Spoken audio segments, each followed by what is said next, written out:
The most important player to the Chiefs this year is a rookie. It's Xavier Worthy. He's wide receiver 1 through 3 on this team. This team doesn't have a wide receiver 1. Obviously, Hollywood Brown, Sky Moore, Kadarius Toney. Who else they want to bring in? A guy like John Ross. Is he still on the team? I don't know, but you guys get the point. I think that Xavier Worthy is going to have a crucial role on this team if they want to be successful. Obviously, he has Travis Kelce, but can he get another wide receiver that he has a lot of rapport with, because Rashee Rice dealing with a lot of legal problems. Welcome to another video. Today I'm going to do the most important player on all 32 teams in the NFL. Let me know where I'm wrong. The one rule that I'll have, or a couple of rules, no quarterbacks. And my kind of criteria for this is if the player sucks or gets injured, this team really won't go anywhere. So second is the Chargers. Their most valuable player is going to be Gus Edwards because they want to establish a run game. Gus Edwards hasn't been too consistent throughout his entire career per se, but if he is good this year, it's going to create a lot less stress on Justin Herbert, especially since they don't have a lot of weapons. Quentin Johnson was close on my list, but I don't really have a lot of trust in him to be good at all. The Raiders, it's Thayer, I'm going to say this right, Thayer Munford. Don't know a lot about him, but he's going to be their right tackle this year. And I think in order for Gardner Minshew, whoever's going to be quarterback to stay upright, he's going to need to play well. I believe in Colton Miller. It's kind of like a 1 and 2. If Colton Miller doesn't play well, if he doesn't play well, I think this offense completely goes away. I think the defense is going to be good enough. The Broncos, I'm picking their cornerback 2 in Damari Mathis. I don't know a lot about him. I think Patrick Surtain is going to be good, but that second corner in the division with Patrick Mahomes, Justin Herbert, the Raiders too. But if you don't have a solid CB2, which I don't think he's going to have, this player is important for him to develop because he's still a relatively young player to see how he does. The Giants, kind of torn. Nick McLeod or Deonte Banks. One of these two players, or maybe both, is going to have to play really well because you have a young secondary. Deonte Banks, I think, is going to take that second-year leap. If Nick McLeod plays really well this year, he's going to be good. Honorable mention is Malik Nabers because if he sucks, I mean, this is the 2023 Giants offense all over again, minus Saquon Barkley and Darren Waller. The Redskins, I put Redskins on my list. The Commanders, it's Brandon Coleman. Similar to the Raiders, you have a rookie quarterback. You need to keep him upright. You need to keep the offense on schedule. You have a decent offensive line, but if Jane Daniels is scrambling all over the place, it's going to make him a little off schedule. You can say that kind of feeds into his promise, but I don't think they're going to be good if you don't have a good tackle. The Cowboys, they're the only, or there are two teams that have a running back. The Cowboys, Ezekiel Elliott. Now, you could say CeeDee Lamb. I do think they have a good enough wide receiver depth, even if he doesn't play well.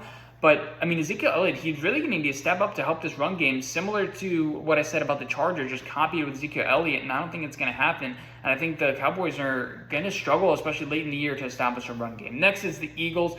Cam Jurgens slash Quinyon Mitchell. I'll put Quinyon Mitchell because he's a rookie.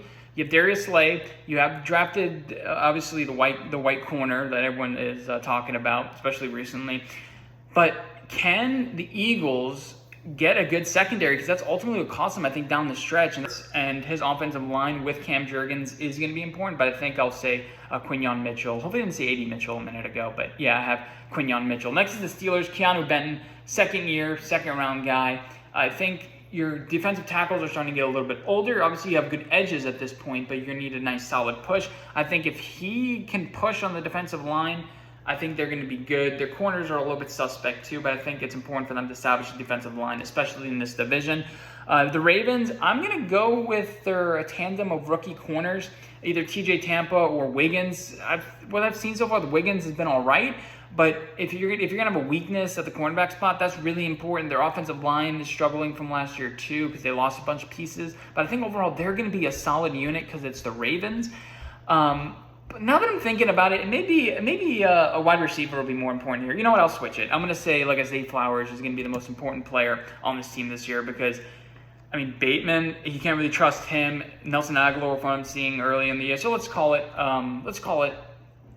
Zay Flowers, a second-year wide receiver. He's going to need to play pretty well this year. Next, the Bengals. I'm going to say Jamar Chase.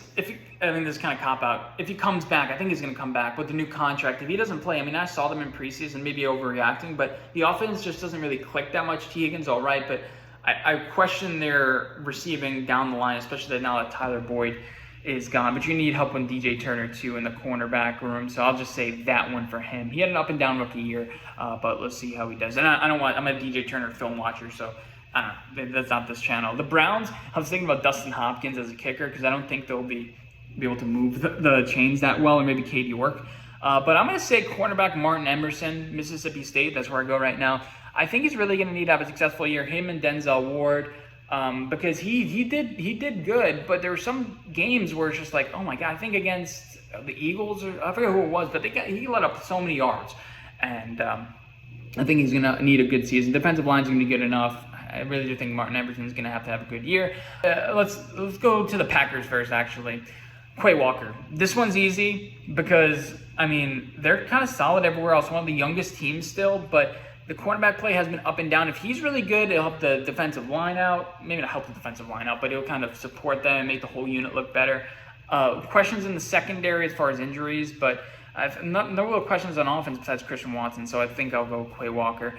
The Lions, it's obviously Jameson Williams to me. Even though he didn't play well last year, I think he's really going to need to step up. You have Amon-Ra St. Brown, but other than that, I mean, I'm not going to go down the depth chart, and I really don't know a lot about these guys besides Khalif Raymond, who's just a gadget special teams guy. But Jameson Williams, in order for them to be a Super Bowl contender, I think he's going to have to be good. I also thought about the defensive line and secondary for them, but I think they have enough depth there that one guy's not too uber important. You could say a guy like Terrion Arnold or the guy they traded for, Carlton Davis, but I'm going to go with Jameson Williams. For the Vikings, it's Byron Murphy, the cornerback, because, I mean, with what their coach, defensive coordinator wants to run, I do think that he's going to have a good year. I mean, they unfortunately lost a cornerback, died this offseason, so we'll see. Gervon Dexter is my guy for Chicago Gators. I'm a Gator alum too. But his get-off improved last year. Him and the guy they drafted from South Carolina, Zach Pickens, they're going to need to play well. Gervon Dexter up the middle force. They have the guys on the edges right now, you feel, but they need some steady, solid push up the middle. And if he's good, I mean, this defense can be really good. For the Titans, it's going to be J.C. Latham.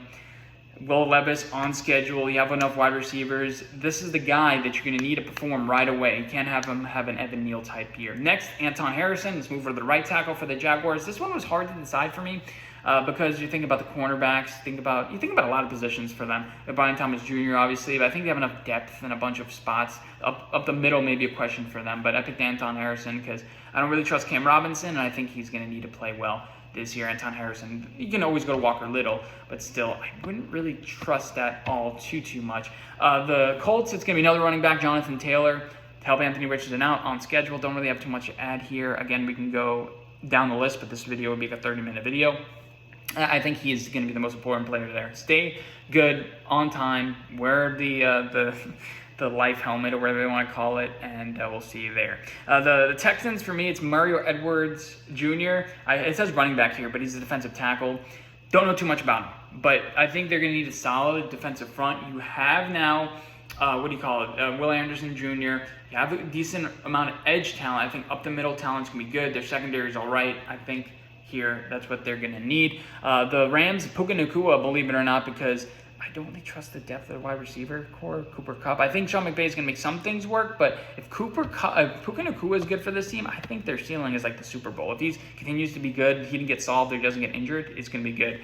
Charles Cross is my option for the Seattle Seahawks because he's my favorite tackle coming out of the draft, baby. Over Evan Neal, over Ikem Ekwonu. Not saying that because they did get some more help in the interior recently with Connor Williams, I believe, who signed there.